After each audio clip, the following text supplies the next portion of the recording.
Now I'll show you regarding the quotation compare. This is the form of quotation compare. So you can here use to actually compare the number of quotations that you have received. So as you can see, these are the quotations, and I'm going to compare the first two quotations from here. And you can select the item, which item you want to specifically compare from both the quotations. So now here, as you can see, so this is the quotation 1, PQ-001, PQ002.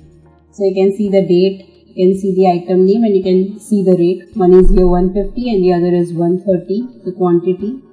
So now, based on your requirement, you could take whichever is preferable and you could generate the purchase order in here. So as you can see, the item has been set over here, and now you can proceed to save the transaction. So in this way, by comparing the two quotations, you can generate a purchase order and directly save it. You can also fill in the additional details as per your requirement. In other tabs, you can write the narration, the address. In terms, you can fill in the Incoterms, terms of payment, estimated delivery.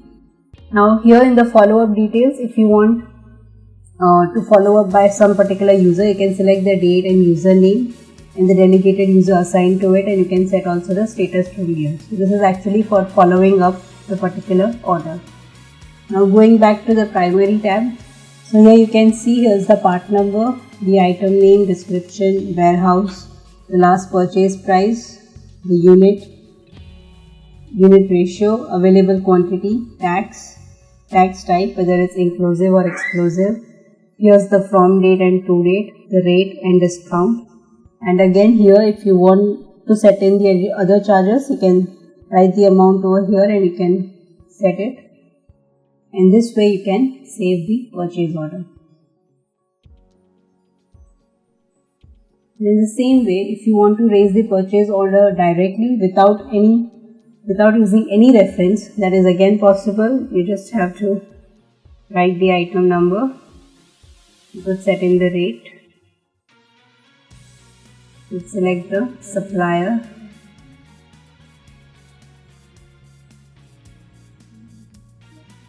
now you can save the particular purchase order. And in the same way, if you don't want to compare the quotation, if you have directly any list, you could select it from here. And if you want to use purchase requisition, that is again possible from here. So in this way, you can actually raise the purchase order using purchase requisition reference, using quotation reference, or you could directly independently create a purchase order without any reference.